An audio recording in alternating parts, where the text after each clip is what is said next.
Welcome back to Build Breakdown. I think it's been a while since we had one of these, but we have a really specific issue we have to solve, and you're gonna come along while I try to figure it out. Now the issue we're solving is I want to have the front drive shaft from the transfer case to the front diff go through where the starter normally goes on this engine.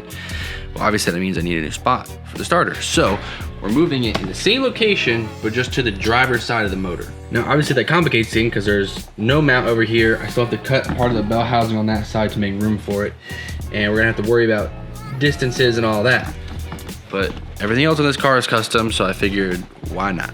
First thing I'm gonna do is actually take all the bolts out of this side of the oil pan. There's a bar that stretches across the whole thing that kind of evenly distributes the pressure in case one of your bolts isn't tight.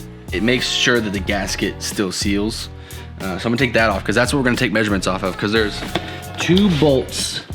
We're gonna use that bolt, and this hole from the bell housing to actually make a bracket to mount the starter. Just in case it was hard to see earlier when I was showing it on the motor, we're using these two corner bolts. So it sits like this, and then we're gonna measure these two, and then it'll basically, it's not the right angle, but we're gonna have this one, and then over here and up a little bit is, so if you look at it from this plane, you have this one over here, and then up is where that hole for the bell housing is. For that one, I have a plan. So we're gonna put a stud through the whole thing, and it'll be, it'll hang out a little bit of the block on either side. So we'll be able to put that bracket on it, put a nut on the back, and then put the bell housing on and still get a nut for the bell housing to be held on. So that solves that problem of needing a bolt there for the bell housing. But I'm gonna take some measurements, come back with a 3D print, and it's not gonna be right. We'll probably have to put some spacers in there for the bell housing hole. I'll put some washers in there, take some more measurements, fix it later. But just to get a good idea, and then we can see how the starter fits.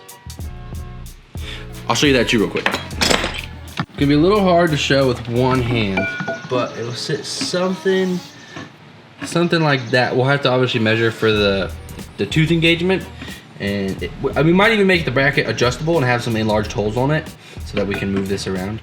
But then there's holes on the starter, so basically because it's gonna have to hang down a little bit, there'll actually be a gap between the bottom of the block and the top of the starter bracket. So we'll actually put some bolts down in it, then bolt the bracket on, and there'll be some bolts here that'll bolt all the way through, and then we'll put a nut on the bottom. So hopefully all of that makes sense.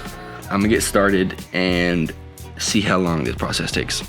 After a night of 3D printing, multiple versions, this is kind of what we're working with. So I don't know how to show this to you guys, but these are the two oil pan holes. So this is like the back, and it comes on the corner, and this is the first one on the side. Matches up perfectly with the little bracket that goes on there. And then it comes over and goes up to that hole for the bell housing. This is roughly what it looks like when it's on. So it just has the two little pieces back there, comes over and goes up to that hole. It's not quite exactly lined up with that hole, so I do need to make some adjustments right there. This will be two pieces though, and it'll actually be like an L bracket, and then it'll bolt in right here, because similar to some of the other stuff that we've done for the CNC, assuming I make it out of aluminum, I guess I could do steel and just weld it, but assuming we make it out of aluminum, we use the CNC for it, I'd have to have an entire block of metal that's that thick and then cut most of it away. So there's no need to do that. So I'd make it into two parts, and then we'll just do some measurements and figure out where that goes. And then all we have to do right here is basically take this whole ledge and scoot it this way so that the starter actually has something to bolt to, because it won't set that far back. So it'll look something like that. Obviously, like I just said, we'll bring that piece forward so the holes actually have something to mount to. Seems like that design is gonna work. I'm painting the calipers at the same time I'm doing this. You guys saw that a couple videos ago. And we just got the CNC machine in, so I'm going to hold off on some of these other little projects. So I'm going to kind of slow down on some of these other little projects. We did get a bunch of stuff done, but this is also going to be a CNC project, so I'm not too worried about finishing it right now. But I just wanted to kind of show you guys a little bit of the design I'm working with, little build breakdown video for you, just to show you kind of what I'm thinking. So anyway, that's it for this one. You guys will start seeing some more CNC content coming soon. That's gonna be major. We got some big parts to make.